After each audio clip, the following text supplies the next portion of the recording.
ये आप सबको मेरा नमस्कार है। आज मैं आपको ये नवा अध्याय सुनाती हूँ। श्री कृष्ण का क्रोध मुनि दुर्वासा वह ऋषि कन्या की कथा कहना।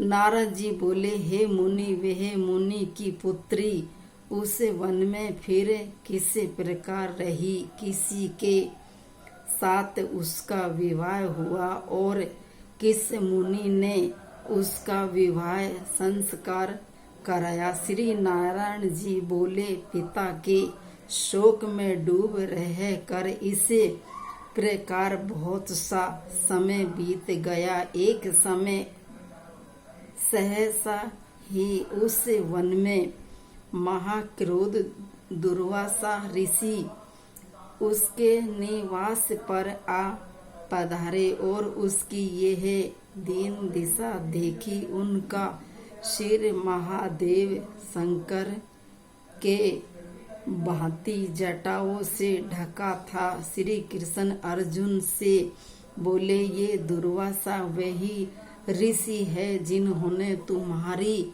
माता की पूजा से प्रसन्न होकर उन्हें देव आह्वान शक्ति प्रदान की थी। एक बार इन्हें रुक्मणी के साथ जाते समय रथ में बिठा लिया था।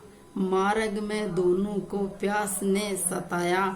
रुक्मणी ने अपने सूखे अधरोसे और तालुओं को दिखाकर मुझे जल लाने को कहा। मैं जल के हेतु पादात करता हुआ चला और प्रिय के प्रेम में निगमन हो उसे भोगवती परी ले आया।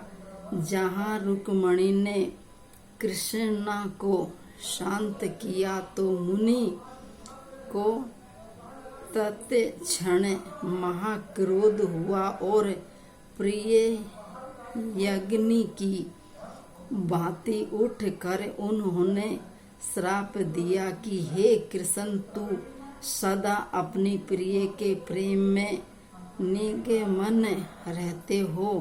तुमने उनके ही कारण मेरा तिरस्कार किया और वह अपनी श्रेष्ठता दिखाकर पानी पीती है। अंत तुम दोनों का वियोग होगा। अनेकों तीर्थों के जल से जिनकी जटाएं भीगी रह कर जिनको शोभित करती है, ऐसे ही महान तपस्वी ऋषि को उस ब्राह्मण बालिका ने देखा। तब वह अपने शोक विह्वल मुख को ऊपर उठाकर ऋषि को नमस्कार करते हुए उठे खड़ी हुई और अपने आश्रम में ले आई। दुर्वासा ऋषि का आदर भाव के स्वागत किया।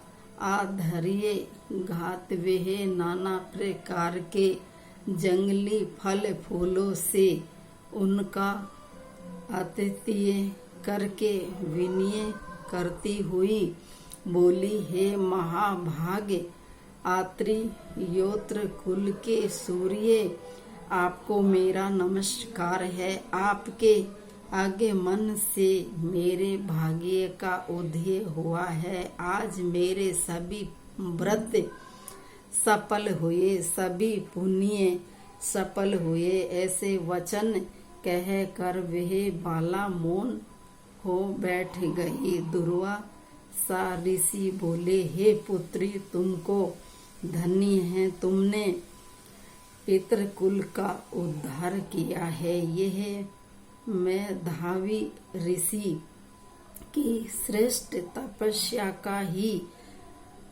परिणाम है। मैं कैलाश से तेरी धर्मशीलता जानने की निमित्त ही आया हूँ। अब मैं जल्दी ही बद्री का धाम पहुंचूंगा। मैं श्री बद्री नारायण के दर्शनों की इच्छा से जा रहा हूँ।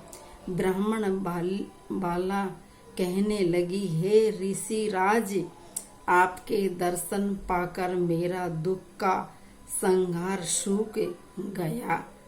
भविष्य में भी मुझे अपने शुभ को संभावना दिखाई देती है। हाँ कृपालु, क्या आप इसके विषय में नहीं जानते? कृपा करके इसे अग्नि से बचाइए। हे तपस्वी, शीघ्र ही मुझे उचित उपाय बताओ। मुझसे विवाह करने की कोई भी इच्छा नहीं करता, इसी से तो मैं शुदा हो जाऊंगी। इसी भय से मैं सो नहीं पाती, भोजन की इच्छा नहीं होती है। मुनिराज, अब तो मृत्यु के अतिरिक्त और कोई मार्ग नहीं सूझता। ऋषि दुर्वासा उसके लिए कोई युक्ति विचारने लगे। ये 9वां अध्याय समाप्त होता है। अब आपको 10वां अध्याय सुनाती हूँ। 10वां अध्याय, दुर्वासा का उल्लंघन करे। ऋषि कन्या द्वारा शिव की आराधना। नारद जी मुनि बोले, हे तपोनिधि, उन्हें महाक्रोध वह परम तपस्वी मुनि ने उसे ब्राह्मण कन्या से क्या कहा, वे सब मुझे सुनाइए। सूत जी ने कहा, इस प्रकार नारद जी के वचन सुनकर श्री नारायण जी ने बताया कि दुर्वासा ऋषि के वे गुप्त वचन सर्वलोक हितकारी है। श्री नारद